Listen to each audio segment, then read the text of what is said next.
தலவானூர் குடைவரை கோயிலை போய் பார்க்கறதுக்கு முன்னாடி அங்க நம்ம தலைவன் இருக்காரு. அவரை தரிசனம் பண்றதுக்கு முன்னாடி, கோயிலுக்குள்ள போறதுக்கு முன்னாடி இப்படி ஒரு வெட்ட வெளியில தான் இந்த கோயில் வந்து அமைஞ்சிருக்கு.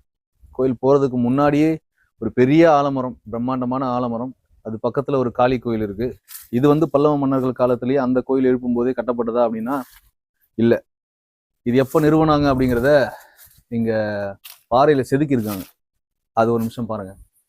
ஸ்ரீ காளியம்மன் கோயில், தலவானூர், சக்கான் செல்லன் மனைவி காளியம்மாள் நினைவாக மகன் சே முனுசாமியால் ஆவணி 21, அதாவது இங்கிலீஷ்ல வந்து பாத்தீங்கன்னா 6/9/1998 கட்டப்பட்டது.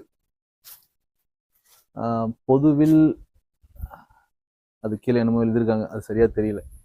ஸோ இது யாரோட, காளியம்மாள் அப்படிங்கிறவங்களோட நினைவாக அவங்க மகன் முனுசாமியால 1998 கட்டப்பட்டிருக்கு அப்படின்னு சொல்றாங்க. ஸோ இது வந்து பல்லவ மன்னர்கள் காலத்துல கட்டப்பட்ட கோயில் இது கிடையாது.